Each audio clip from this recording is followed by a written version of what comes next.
मैं अपनी बात आपसे करूं उससे पहले दो सूचना आपसे साझा करना चाहता हूं। एक तो ये कि हमारे एक सहयात्री जो अपनी स्वेच्छा से वॉलंटियरली इस यात्रा में चल रहे थे, कल एक दुखद घटना में, रोड एक्सीडेंट में उनकी मौत हो गई सड़क पार करते हुए।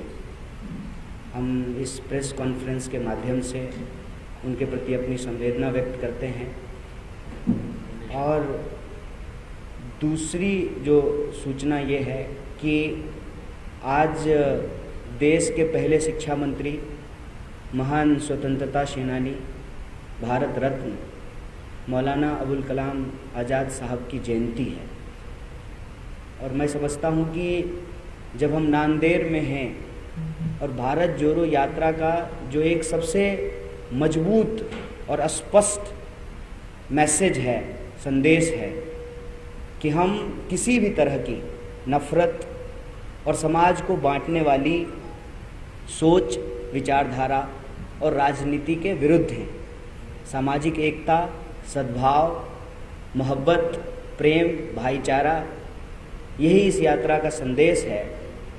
तो आज का दिन जब हम मौलाना अबुल कलाम आज़ाद साहब को याद कर रहे हैं, तो कुछ चीज़ें हम लोगों को अपने दिमाग में दोबारा लाने की ज़रूरत है। एक तो ये कि आप सब जानते हैं कि जिन्ना प्रैक्टिसिंग मुसलमान नहीं थे, लेकिन उन्होंने मुस्लिम पहचान की राजनीति की। और मौलाना अबुल कलाम आज़ाद एक इस्लामिक स्कॉलर थे, लेकिन आज़ाद भारत में उन्होंने मॉडर्न एजुकेशन को एस्टेब्लिश किया। और उनका एक मशहूर कोट है कि दिल से दी गई शिक्षा समाज में क्रांतिकारी बदलाव लाती है। ना उन्होंने धर्म को मेंशन किया, ना उन्होंने खैरात को मेंशन किया, ना उन्होंने भीख को मेंशन किया। दिल से दी गई शिक्षा मतलब राज्य यदि अपने नागरिकों को शिक्षा एक बुनियादी अधिकार के रूप में प्रदान करती है, तो उससे समाज में क्रांतिकारी बदलाव आता है। और ये धरती है संत तुकाराम जी की, महात्मा फुले की, डॉक्टर बाबा साहब भीमराव अंबेडकर की, छत्रपति शिवाजी महाराज की। आप किसी के भी जीवन को देखेंगे तो एक जो मूल चीज़ आपको देखने को मिलेगा वो है शिक्षा का महत्व। और ये हमारे जीवन में एक क्रांतिकारी बदलाव लेकर आया है। जब हम कहते हैं कि महाराष्ट्र पुनर्जागरण की धरती है, तो इसके पीछे जो सबसे बड़ा योगदान है वो है शिक्षा का, वो एजुकेशन का एक बहुत बड़ा रोल है। हम लोग जब अपने देश के पहले शिक्षा मंत्री के बारे में बात कर रहे हैं, तो हमको ये याद रखना चाहिए कि इस यात्रा के ऊपर सबसे ज़्यादा जो बीजेपी कीचड़ उछाल रही है, उसमें एक धब्बा जो लगाने का वो प्रयास बार बार कर रही है कि भारत तो पहले से जुड़ा हुआ है, भारत को कांग्रेस ने विभाजित किया। ये झूठ वो बार बार बोल रहे हैं। आप मीडिया के साथी हैं, आपसे वो अक्सर अपने सवाल जवाब में ये बात कह रहे हैं, नहीं तो उनके पास व्हाट्सएप की एक बहुत बड़ी इंडस्ट्री है जिस पे वो झूठ चलाते हैं। तो मैं आपसे ये साझा करना चाहता हूँ कि जिन्ना की विभाजनकारी राजनीति के साथ आज जो लोग गद्दी पे बैठे हुए हैं, उनकी विचारधारा से संबंधित संगठन हिंदू महासभा का गहरा संबंध था। आप जानते हैं कि 47 से पहले भी देश में चुनाव हुए थे और उन चुनावों में हिंदू महासभा और मुस्लिम लीग मिल करके सरकार बनाई थी। जबकि हकीकत क्या है, जिन्ना कहते थे कि हिंदू और मुसलमान साथ नहीं रह सकते, और दूसरी तरफ जो हिंदू महासभा के नेता थे वो कहते थे हिंदू और मुसलमान साथ नहीं रह सकते। इसी बंटवारे ने, इसी नफरत की राजनीति ने देश को एक बार विभाजित कर चुका है।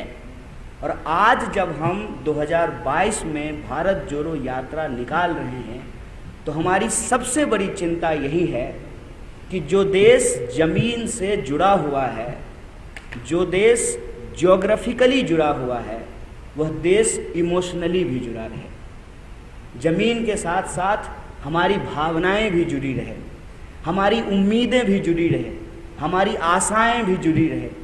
इस देश के किसी भी नागरिक को, चाहे वो समाज के अंतिम पायदान पे खड़ा व्यक्ति हो, उसको कभी ये महसूस ना हो कि इस देश में उसके भविष्य की चिंता नहीं की जा रही है। हम ये महसूस कर रहे हैं कि लगातार राजनीतिक विमर्श से, सामाजिक विमर्श से, परिवार के व्हाट्सएप ग्रुप में, स्कूल के व्हाट्सएप ग्रुप में लोगों के बुनियादी सवाल गायब कर दिए गए हैं और जो गैर जरूरी चीज़ें हैं उस पर फोकस किया जा रहा है। इतिहास को गलत तरीके से प्रस्तुत करके हमारे वर्तमान का अपहरण किया जा रहा है और हमारे भविष्य को अंधेरे में डाला जा रहा है। इसी परिस्थिति को समझते हुए यह भारत जोड़ो यात्रा एक पवित्र उद्देश्य लेकर के चली है। आज जब मैं सुबह चल रहा था, हम लोग रोज़ लगभग 20 से 25 किलोमीटर चलते हैं, तो कई लोग यात्रा के दौरान मिलने के लिए आए। अमूमन आज का फैशन ये है कि लोग फ़ोटो खिंचा के चले जाते हैं। मैंने कुछ लोगों से बातचीत की और वो मैं आपसे साझा करना चाहता हूँ। आज जब कुछ लोग आए, मैंने पूछा कि आप क्या करते हैं, तो कुछ लोगों ने कहा कि हम किसान हैं। वे आप यात्रा में क्यों आए हैं? उन्होंने कहा कि हमको हमारे गन्ने का दाम नहीं मिल रहा है, हमारी जो मांग थी उसको पूरा नहीं किया गया है, फसल का दाम दुगना करने की बात थी वो नहीं हो रहा है। कुछ ऐसे नौजवान थे जो कॉरपोरेट में नौकरियां करते थे इसी इलाके के, और घर से बहुत दूर जा कर के औरंगाबाद में उन्होंने इंजीनियरिंग की पढ़ाई की, MBA की पढ़ाई की, और लॉकडाउन के बाद जो है वो जब वर्क फ्रॉम होम कर रहे थे, अचानक एक दिन कॉल आया और उनसे उनकी नौकरियां छीन ली गई। कुछ ऐसी महिलाएं थी जिन्होंने साफ साफ कहा कि हम इस यात्रा में चल रहे हैं क्योंकि लगातार किचन चलाना, घर बार चलाना मुश्किल होता जा रहा है, पूरा का पूरा हमारा बजट बिगड़ गया है। जब हम ये सवाल पूछ रहे थे तो इसी बीच उनमें से एक यात्री ने पूछा कि आप क्यों चल रहे हैं? हमने कहा कि हम इसलिए चल रहे हैं कि इस देश के लाखों करोड़ों लोग रोज़ अपना जीवन जीने के लिए चलते हैं। हम तप करके, और राहुल जी बार बार एक शब्द का इस्तेमाल कर रहे हैं, तपस्या का। तपस्या क्या होता है? जब कोई चीज़ तपता है, कहते हैं ना कि सोना तप कर ही खड़ा होता है, तो वो पक्का होता है, वो मजबूत होता है। और आप महाराष्ट्र के लोग हैं, आप जानते हैं कि आपके यहाँ एक से एक तपस्वी पैदा हुए।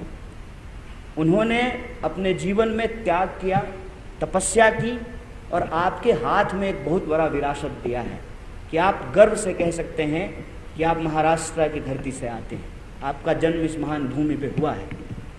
उस मायने, उस मतलब को हम समझने के लिए चल रहे हैं कि जो दर्द हम महसूस करते हैं उस दर्द में और कितने ऐसे नौजवान हैं जो शामिल हैं, जो शरीक हैं। और हम ये महसूस कर रहे हैं कि नौजवान चाहे बिहार का हो या नौजवान महाराष्ट्र का हो, जो सरकार की योजनाएं हैं उसके चलते उनका भविष्य अंधकार में जा रहा है। यहाँ भी ऐसे नौजवान मिले जो NCC में थे या किसी प्राइवेट आर्मी एकेडमी में ट्रेनिंग लिए हैं। उनको लगता है कि उनको अब आर्मी में नौकरी नहीं मिल सकती है क्योंकि सरकार नौकरियां ख़त्म कर रही है। और मेरी उस बात से वो सहमत होते हुए नज़र आए कि आपके बच्चे की नौकरी की गारंटी नहीं है। और अमित शाह जी का बेटा BCCI का सेक्रेटरी बन गया है, और वो सेक्रेटरी बना रहे इसलिए कानून में भी परिवर्तन किए जा रहे हैं। और मज़ेदार बात यह है कि प्रधानमंत्री चुनावी रैलियों में खड़ा होकर के परिवारवाद पे भाषण देते हैं। ये जो देश की गंभीर परिस्थिति है, इस परिस्थिति में भारत जोड़ो यात्रा का एकमात्र लक्ष्य है कि अगर समाज में नफरत होगा, अगर समाज में डर होगा, अगर समाज में गुस्सा होगा, तो समाज के लोग आपस में लड़ेंगे। समाज के लोगों को इकट्ठा होकर के गरीबी के खिलाफ लड़ने की ज़रूरत है, छुआछूत के खिलाफ लड़ने की ज़रूरत है, महंगाई के खिलाफ लड़ने की ज़रूरत है, बेरोजगारी के खिलाफ लड़ने की ज़रूरत है। लेकिन समाज अगर पहचान के आधार पर एक दूसरे से लड़ता रहेगा, अगर देश एकजुट नहीं होगा, तो फिर देश प्रगति कैसे करेगा? यही इस यात्रा का लक्ष्य है। और इस यात्रा की सबसे बड़ी खास बात यह है कि जब हम राज्य दर राज्य, कदम दर कदम आगे बढ़ते जा रहे हैं, तो जो बात आपने सुनी होगी, जो बात आपने किताब में पढ़ी होगी, उन बातों को हम अपनी आँखों से देख रहे हैं कि यह देश अलग अलग होते हुए भी कितना एक जैसा है। आपको भाषा अलग मिल सकती है, बोली अलग मिल सकती है। मुझे यहाँ आकर के ही पता चल चुका है कि 200-250 किलोमीटर चलने के बाद ही मराठी में ही परिवर्तन हो गया है। पूरे महाराष्ट्र में एक सी मराठी नहीं बोली जाती है। तो आप सोच लीजिए कि जब हम राज्य दर राज्य गुजर रहे हैं तो कितने तरह के भाषाओं में परिवर्तन देखा। लोगों की खान पान, बोली, विचार, जीवन जीने के तरीके, मकान और दुकान के बनाने के तरीके, ये देख करके लगता है कि यह देश इतना विविध है और इसकी विविधता इसकी ताकत है। इस ताकत को बचाए रखने के लिए इस देश के जो लोग प्रेम करने वाले लोग, जिनको इस देश से मोहब्बत है, जिनको ये महसूस होता है कि कहीं ना कहीं उनकी उम्मीदें टूट रही हैं, उनकी आशाओं पे पानी फिर रहा है, उन सब से मैं ये अपील करना चाहता हूँ या गुजारिश करना चाहता हूँ कि आप खुद के लिए चलिए, आप अपने मुद्दे के लिए चलिए, आप अपने हाथ में वो मुद्दा लिख करके चलिए। कोई अगर महिला चलना चाहती है तो वह नारी सुरक्षा के लिए चले, कोई नौजवान यदि चलना चाहता है तो रोजगार के लिए चले, कोई अगर सामान्य परिवार चलाने वाला व्यक्ति है तो वो महंगाई को लेकर के चले, कोई किसान अपने फसल के दाम को लेकर के चले। और मीडिया के कुछ साथी इसलिए भी चल सकते हैं कि सरकार की तमाम बदनामियों को छुपाने का काम आज आपके कंधे पे आ गया है। अगर ये काम आप नहीं करेंगे तो आपकी नौकरी भी खतरे में पड़ जाएगी। तो आप अपनी सुरक्षा के लिए चलिए। यह यात्रा देश की यात्रा है। कांग्रेस बस इस यात्रा को ऑर्गेनाइज कर रही है। बार बार लोग ये सवाल पूछ रहे हैं कि बीजेपी को हराना है। बीजेपी को हराने के लिए यात्रा नहीं है, देश को बचाने के लिए और देश को जिताने के लिए यात्रा है। आप सब हमारी बात को सुने। और साथी ने कहा कि 1-to-1 करेंगे, समय की परेशानी है। प्रेस कॉन्फ्रेंस भी हम लोग इसीलिए कर रहे हैं कि सबसे बात नहीं कर पाते हैं। जितना प्रश्न पूछना है आप पूछ लीजिए, सारे प्रश्नों का जवाब देंगे। और आप सब यहाँ आए, इसमें शामिल हुए, एक बार पुनः आपका धन्यवाद, बहुत शुक्रिया।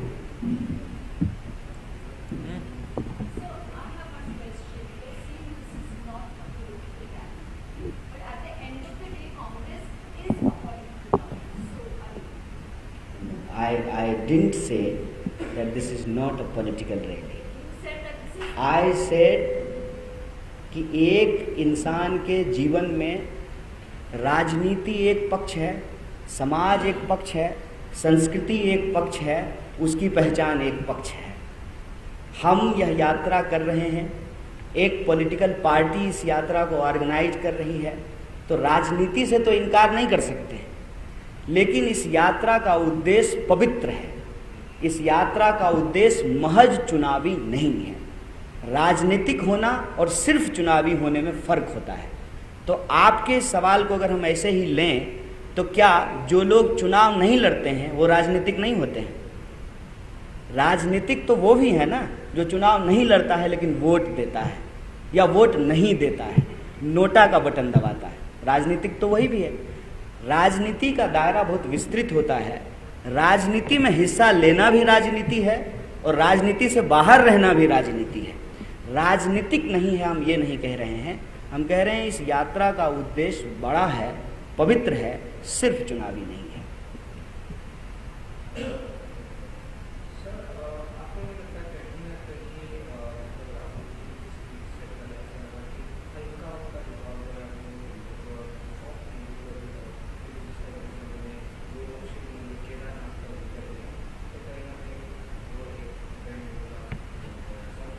आपका चश्मा ठीक है ना? कितना पावर है? नहीं, मैं ऐसे ही पूछ रहा हूँ, मतलब मैं आप पे तंज नहीं कर रहा हूँ। ठीक है, मैं कामना करता हूँ कि आपका आँख ठीक हो जाए। ये तो चलिए आँख की खराबी है तो चश्मा लगा लिए। आजकल हमारे दिमाग को भी ख़राब किया जाता है। आँख में ऐसा परसेप्शन झोंका जाता है ना कि सामने का सच नहीं दिखता है। मैं केरल के एक मंदिर में गया, बहुत मशहूर मंदिर है, गुरुवायूर। तो लोगों ने कहा कि मंदिर जा रहे हैं। मैं गुरुद्वारा गया, कोई नहीं पूछा कि गुरुद्वारा जा रहे हैं। ये इस देश का पॉलिटिकल डिस्कोर्स का एक्सिस है जहां से आप ये सवाल पूछ रहे हैं। मैं कहता हूं कि ये ना अंतिम सत्य नहीं है। राहुल जी अपनी यात्रा में मंदिर गए हैं, मठ गए हैं, गुरुद्वारे गए हैं, चर्च गए हैं, मस्जिद गए हैं। हम वो हर जगह जाएंगे जहां इंसान जाते हैं। हम फैक्ट्री में भी जाएंगे, स्कूल में भी जाते हैं, कॉलेज में भी जाते हैं, खेतों में भी जाते हैं। हमारे लिए वो हर जगह पवित्र है जहां इंसान को शांति मिलती है, जहां इंसान को उनके जीवन जीने का तत्व प्राप्त होता है, खाने की चीज़ मिलती है, जीविकोपार्जन होता है। हमारे लिए वो हर चीज़ पवित्र है। एक यात्री के नज़रिए से इस यात्रा को देखिए। हमारे लिए सड़क भी पवित्र है जिस पे हम रोज़ चलते हैं। ये जो नज़रिया है ना, ये नज़रिया हमारे दिमाग में फिट किया गया है कि हमको किसी के साथ ज़बरदस्ती, और मैं बार बार कहता हूँ, हिंदुत्व ना कोई फेयर एंड लवली का क्रीम नहीं है कि सर्दी आएगी तुम होठ में अलग लगाएंगे और पाँव में अलग लगाएंगे। हिंदुत्व एक प्रॉपर आइडियोलॉजी है, एक पॉलिटिकल आइडियोलॉजी है। आप महाराष्ट्र के लोग हैं, यहीं सावरकर पैदा हुए, उसको ध्यान से पढ़ेंगे तो आपको पता चलेगा। जो आज व्हाट्सएप पे हिंदुत्व समझाया जा रहा है और जिस तरीके से सॉफ्ट और हार्ड का बताया जा रहा है, जहर जहर होता है साहब। सांप का बच्चा भी उतना ही जहर करता है जितना सांप का बूढ़ा जहर करता है। आपको ये समझना पड़ेगा कि कोई भी विचारधारा, और प्लीज हिंदू शब्द जोड़ करके जो है आप एक धर्म को बदनाम मत कीजिए। कोई भी विचारधारा किसी भी धर्म का नाम लेकर के, किसी भी धर्म के प्रतीक का इस्तेमाल करके अगर इंसान को आपस में लड़ाता है तो वह धार्मिक तो कतई नहीं है, क्योंकि धर्म का एकमात्र उद्देश्य है मानव मात्र की मुक्ति, मानव मात्र को आपस में लड़ाना नहीं। और यही बात तो मैंने अपनी इस प्रेस कॉन्फ्रेंस की शुरुआत में कही कि आप बताइए कि मुस्लिम लीग कह रही थी हिंदू मुसलमान साथ नहीं रह सकते, हिंदू महासभा कह रही थी कि हिंदू मुसलमान साथ में नहीं रह सकते हैं, दोनों मिलकर के सरकार कैसे बना लिए? इस आधार पे राजनीति करने वाले जो लोग हैं, दोनों का भाषण आप एक फ्रेम में सुनिए, आपको लगेगा कि ठीक बोले हैं प्रधानमंत्री जी, सिर्फ कपड़ों का ही फर्क है, जहर तो बराबर है।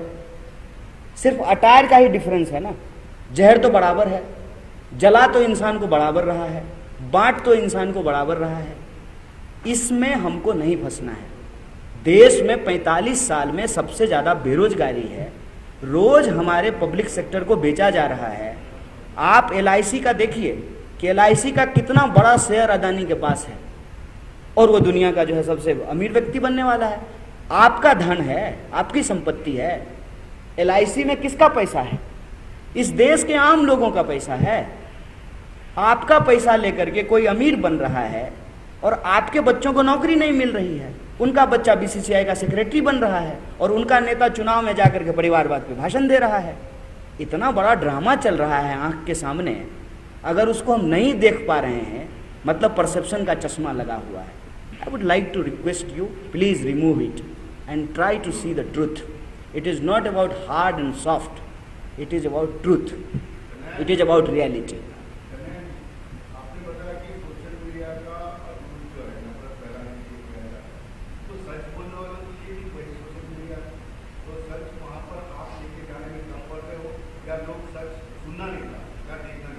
मैं थोड़ा ये टॉपिक कहीं और चला जाएगा, क्योंकि मैं अगर इस पे बात करने लगूँगा सोशल मीडिया, रीच और एल्गोरिदम, ब्लू टिक, तो बात कहीं और चली जाएगी। और मुझे नहीं लगता है कि आप इतने नादान हैं कि आप समझते नहीं हैं इस बात को। आपको भली भांति पता है कि सरकार किस तरह से चीज़ों को कंट्रोल करती है। देखिए क्या है ना कि सोए आदमी को जगाया जा सकता है, सोने का नाटक करेंगे कौन ही जगा लेगा। चीज़ें नहीं पहुंच रही है, इसीलिए हमने यह फैसला लिया है कि हम पहुंचेंगे लोगों तक सीधे और सुनाएंगे नहीं, सुनेंगे उनका, और उनका जो सुन रहे हैं ना वही आपसे साझा कर रहे हैं, अपने मन से कुछ नहीं बोल रहे हैं। तो अगर बात पहुंच रही होती तो ये प्रश्न ही लोगों के दिमाग में नहीं होता कि देश का सबसे मजबूत विपक्ष कौन है।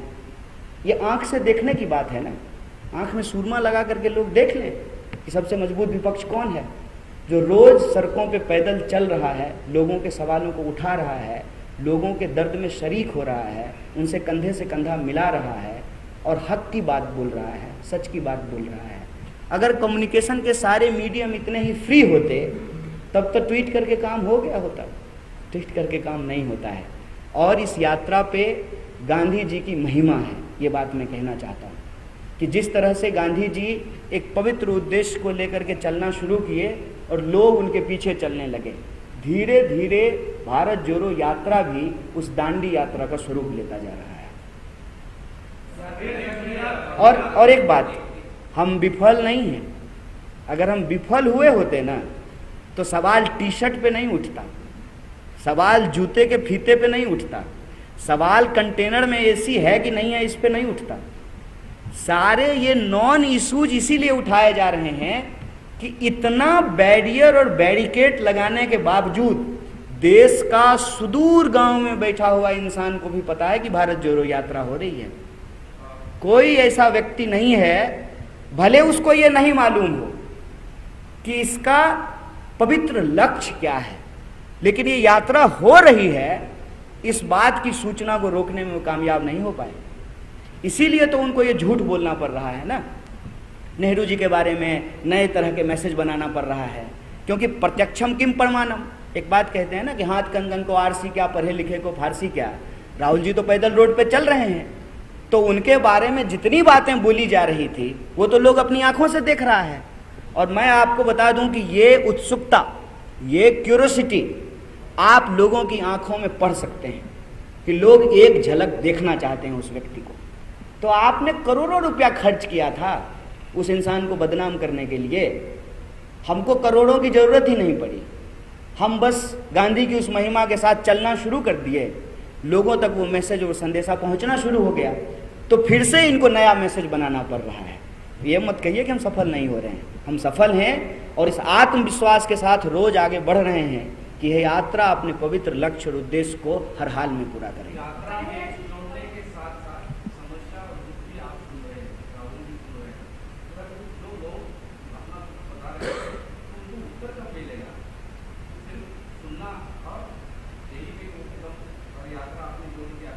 कहते हैं कि सवाल अगर ठीक से उठाया गया हो तो जवाब उसमें ही होता है। लोगों को अगर ये पता चल जाए ना कि समस्या क्या है और समस्या को किससे साझा करना है, तो उसका प्रश्न का उत्तर उसी वक्त मिल जाता है।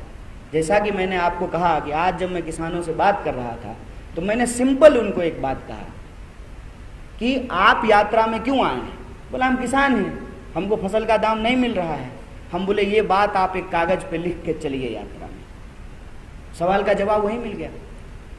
ये एक सामूहिक प्रयास है, व्यक्ति के व्यक्ति को जोड़ने से, दुख को जोड़ने से, उम्मीदों और आशाओं को जोड़ने से, कदम को कदम मिलाने से ये यात्रा कंप्लीट होगी। उनके प्रश्नों का उत्तर, जिनके पास प्रश्न है, वो उसी वक्त मिल जाता है।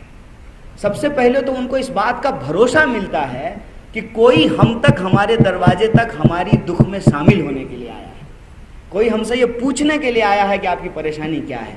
और फिर आप ये जान लीजिए, इस देश के जो आम लोग हैं ना, अपनी जिंदगी की जद्दोजहद रोज करते हैं, उनको मालूम है कि परेशानी से उबरना क्या है। उनको बस एक आश्रय की, एक उम्मीद की जरूरत होती है। नहीं, इंटरेक्शन सवाल इंटरेक्शन मत कीजिए, सवाल पूछिए।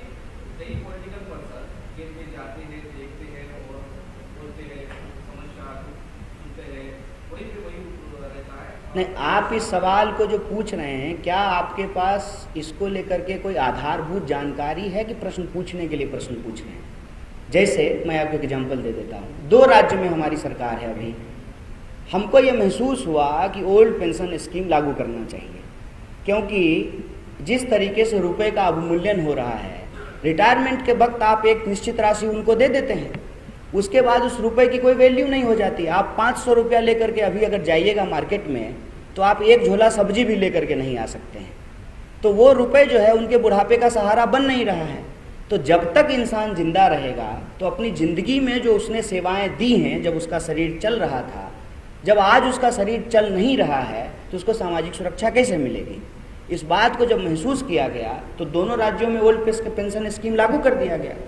आप अगर इस पर आधारभूत जानकारी के साथ ये प्रश्न पूछ रहे हैं तो आपको मालूम होता कि हम जो संकल्प ले रहे हैं उसको ऑलरेडी जहां राज्य में सरकार है उसको लागू कर रहे हैं। जैसे संविदा कर्मियों को परमानेंट किया गया है, तो समस्याओं का हल कैसे नहीं होता है, आप ये प्रश्न कैसे पूछ रहे हैं? मेरा मानना है कि अगर हम एक लक्ष्य लेकर के चल रहे हैं, उस लक्ष्य में अगर जन समर्थन प्राप्त होगा तो स्वाभाविक रूप से जब हमको राजकाज चलाने का जो है जिम्मेवारी लोग देंगे तो यह हमारी ईमानदारी है, बेसिक ईमानदारी, हम उसको पूरा करेंगे। और देश ने 70 सालों में क्या लोगों की उम्मीदों को पूरा नहीं किया है? मैं आपके सामने एक उदाहरण हूँ।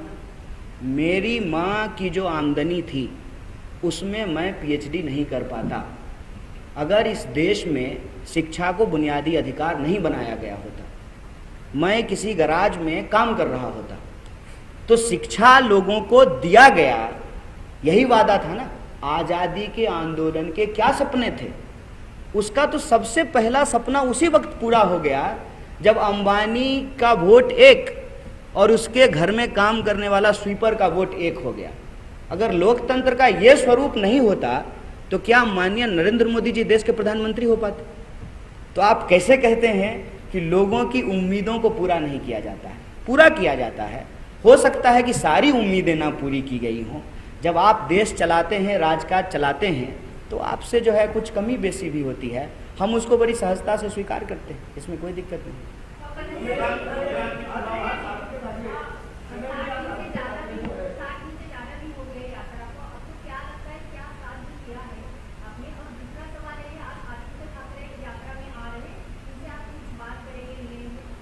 देखिए, ये प्रश्न बार बार पूछा जाता है कि जो सहयोगी दल हैं कांग्रेस पार्टी के, क्या वो यात्रा में शामिल होंगे।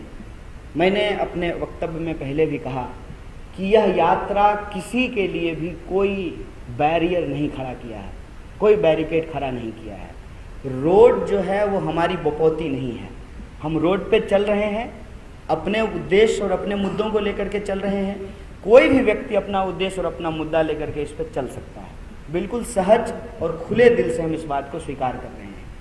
और ये जो हमारा, आप कह लीजिए कि इस देश का मुख्य विपक्षी पार्टी होने के चलते जो राजनीतिक दायित्व है उसको समझते हुए जो हम दिल को बड़ा करते हैं, उसी का नतीजा है कि शुरू से ही इस यात्रा में हमारे सहयोगी दल शामिल होते रहे। आपको बस मैं याद दिला दूं कि हमारे 2 चीफ मिनिस्टर के साथ साथ तमिलनाडु के चीफ मिनिस्टर भी यात्रा के उद्घाटन के दिन मौजूद थे। कल की अगर हम बात करें तो एनसीपी के तमाम बड़े नेता जो है वो मौजूद थे। जो भी लोग इस यात्रा में आएंगे उनका हम सहर्ष स्वागत करेंगे, खुले दिल से उनका स्वागत करेंगे। एक जो है हंसी मजाक के लहजे में एक सवाल जो है राहुल जी ने हम भारत यात्रियों से पूछा कि अगर विपक्ष में से किसी को बुलाना हो तो किसको बुलाया जाए। मतलब इस यात्रा का उद्देश्य जब सिर्फ राजनीतिक नहीं है, मैं बार बार कह रहा हूँ, सिर्फ राजनीतिक नहीं है, राजनीतिक भी है, चुनावी नहीं है। तो इस यात्रा में कोई अगर अपना नफरत छोड़ करके प्यार के लिए, सद्भाव के लिए, एकता के लिए आना चाहता है तो उसको थोड़ी मना कर सकते हैं। संजय राउत साहब जेल से छूट के आ गए हैं, ये प्रश्न आप उनसे पूछ लीजिएगा। मैं भारत जोड़ो यात्रा के बारे में बताऊंगा।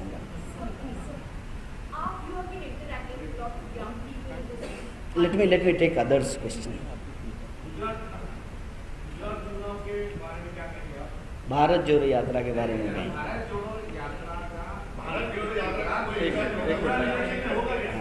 देखिए, ये प्रश्न जो है ना मुझे कई बार पूछा गया, क्योंकि छुट्टी जब होता है, अभी जैसे 13 तारीख को हमारी छुट्टी है, उसके बाद 21 तारीख को हमारी छुट्टी है, तो हम यात्री हैं। यात्री होने के साथ साथ जो है कांग्रेस के कार्यकर्ता भी हैं, तो पार्टी की जिम्मेवारियों को निभाना भी एक जो है कर्तव्य है हमारा। तो मैं पिछली बार गुजरात गया था पिछली छुट्टी में, तो लोगों ने मुझे पूछा कि भारत जोड़ो यात्रा का क्या इम्पैक्ट है। हमने कहा कि भारत जोड़ो यात्रा का इम्पैक्ट इलेक्शन से पहले इमोशन पर है, इसको नोट कीजिएगा। और इमोशन की बात मैं इसलिए करना चाहता हूँ, आज कल एक मैच हुआ था इंग्लैंड और भारत का। इंग्लैंड और भारत का मैच था? ना ना ना ना, टेक्निकली वो बीसीसीआई की टीम है, भारत सरकार की टीम नहीं है ना, इसको समझिए। लेकिन आप सब ने कहा कि भारत का मैच था, क्योंकि आप उससे इमोशनली जुड़े हुए हैं। वो जीता तो आप खुश हुए, हार गया तो आपको दुख हुआ। इमोशन बहुत बेसिक चीज होता है। अगर आप मनुष्य हैं तो आपकी ये बुनियादी पहचान है कि आपके भीतर इमोशन है। अगर इस यात्रा का इमोशनल इंपैक्ट होगा ना, इलेक्शन पे इंपैक्ट नहीं होगा, ये हो ही नहीं सकता है। देश ने कांग्रेस को अपनाया और कांग्रेस देश के भीतर है। देश कांग्रेस को अपना ले और देश को जिस तरह से कांग्रेस ने बनाया उसको देश याद कर ले, कांग्रेस का इलेक्टोरल इंपैक्ट नहीं होगा, ये प्रश्न ही जो है बचकानी बात है। मैं इसीलिए कह रहा हूं कि बार बार हम लोग इलेक्शन पहले रख रहे हैं। आप लोग भी इस सवाल को पूछ रहे हैं। भारत जोड़ो यात्रा बार बार इमोशन को पहले रख रहा है।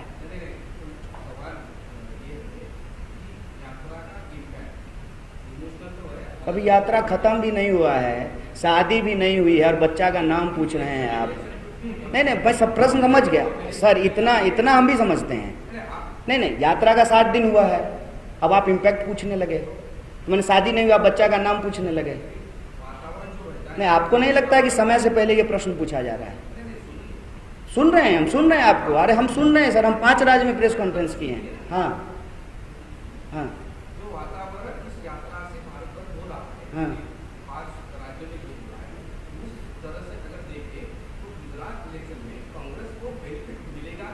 नहीं, बेनिफिट के लिए कांग्रेस को बेनिफिट नहीं चाहिए ना।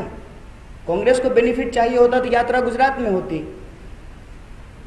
ये प्रश्न आपकी घड़ी अटक गई है ना, हमारी घड़ी नहीं अटकी हुई है, हमारी घड़ी चल रही है। हम रोज 25 किलोमीटर चल रहे हैं, आपकी अटकी हुई है। आप भी सुबह आइएगा, मैं आपको इनवाइट करता हूँ चलने के लिए। नहीं, मैं वही कह रहा हूँ, मैं 1500 किलोमीटर चल लिया हूँ, मैं 1500 किलोमीटर चला हूँ सर। मैं जो कह रहा हूँ उसको समझिए। हम क्वेश्चन आपका डॉज नहीं कर रहे हैं, बस हम आपको ये कह रहे हैं कि हम पार्टी के कार्यकर्ता हैं, कांग्रेस एक राजनीतिक दल है, तो सिर्फ और सिर्फ चुनाव पे मत अटक जाइए। इस यात्रा का उद्देश्य इलेक्टोरल नहीं है, इतना क्लियरली बोल रहे हैं। इम्पैक्ट का जहाँ तक सवाल होगा, अगर हम लोगों के इमोशन को जोड़ पाएंगे, जो इस यात्रा का लक्ष्य है, लोगों की भावनाओं, उम्मीदों और आशाओं को जोड़ना, तो स्वाभाविक रूप से वही लोग जाकर के वोट करेंगे ना। अगर इलेक्टोरल हमारा प्राइमरी एजेंडा होता, हम बार बार कह रहे हैं, तो इस यात्रा के रूट में हिमाचल और गुजरात होता। इस यात्रा का रूट दक्षिण से उत्तर की तरफ है। हम जबरदस्ती जो है महाराष्ट्र से अपना रूट घुमा करके गुजरात तो नहीं चले जा रहे हैं। और गुजरात का जहाँ तक चुनाव का सवाल है, गुजरात में जो लोग काम कर रहे हैं, जो लोग वहाँ जा कर के बात कर रहे हैं, उनको मालूम है कि कांग्रेस जो है जमीन पे बहुत मजबूती से लड़ रही है। वो बिल्कुल एक अलग अलहदा सवाल है। मैं बस ये आपसे आग्रह कर रहा हूँ कि उस सवाल को इस सवाल से जबरदस्ती बेमेल मैच कराने की जरूरत नहीं है।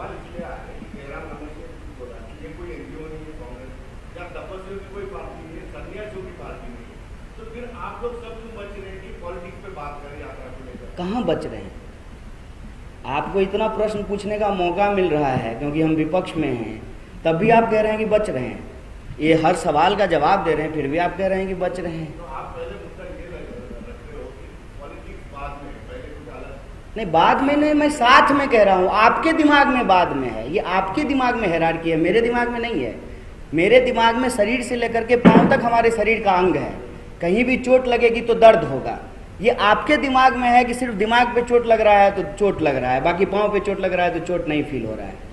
हम कह रहे हैं कि एक व्यक्ति के जीवन में सामाजिक मुद्दे भी उतने इम्पॉर्टेंट हैं, राजनीतिक मुद्दे भी उतने इम्पॉर्टेंट हैं। हम ये देख रहे हैं कि राजनीतिक विमर्श को सामाजिक भेदभाव और उस विभाजन में फंसा दिया गया है, तो हम तो साथ में उठा रहे हैं। पहले और बात तो हम कर ही नहीं रहे हैं।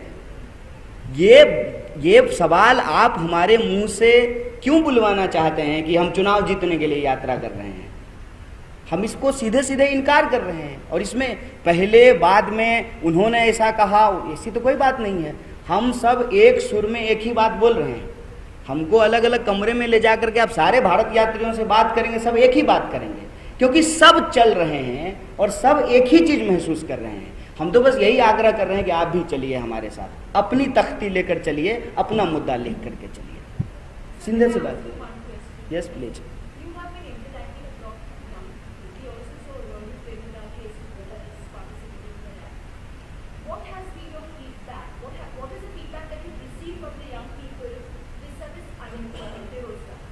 देखिए, एक चीज़ मैं आपको बताना चाहता हूँ कि इस यात्रा में पहले दिन से सिविल सोसाइटी के तमाम लोग, अलग अलग तरह के लोग भी चल रहे हैं। महाराष्ट्र में खास करके बहुत सारे ग्रुप जो है इसमें शामिल हुए हैं। पिछले कुछ सालों में हमने कुछ ऐसी घटनाएं देखी जिससे किसी भी इंसान को तकलीफ़ हो सकता है। मसलन आप सब जानते हैं, आपकी बिरादरी की थी एक पत्रकार गौरी लंकेश जी, उनकी हत्या कर दी गई। उनका परिवार यात्रा में शामिल हुआ। रोहित वेमुला जी का परिवार यात्रा में शामिल हुआ। कहीं ना कहीं ये तमाम लोग जिनको महसूस होता है कि हमको न्याय नहीं मिल पा रहा है और कहते हैं कि न्याय में देरी होना भी अन्याय है, उनको न्याय नहीं मिल रहा है, तो उस अपनी टूटी हुई उम्मीद को जोड़ने के लिए कि उनको न्याय मिलेगा, और वो व्यक्ति जो रोज़ चल रहा है, राहुल जी जो चल रहे हैं, उनमें उनको एक भरोसा, एक उम्मीद दिखता है, इसलिए उस यात्रा में शामिल हो रहे हैं। हम ये यहाँ इस मंच से, आपके माध्यम से उन तमाम लोगों को ये आग्रह करते हैं, जिस किसी को भी ये महसूस होता है कि आज की तारीख में उसकी उम्मीदें टूट रही हैं, वो इस यात्रा में शामिल हो सकते हैं। जहाँ तक नौजवानों से इंटरेक्शन का कुछ सवाल है, नौजवान सबसे ज़्यादा प्रमुखता से अगर कोई सवाल उठा रहे हैं तो वो रोजगार का सवाल है। मेरे ख्याल से प्रश्न जो है अब रिपीट हो रहा है, हम लोग इनसे विदा लेने का इजाज़त चाहते हैं।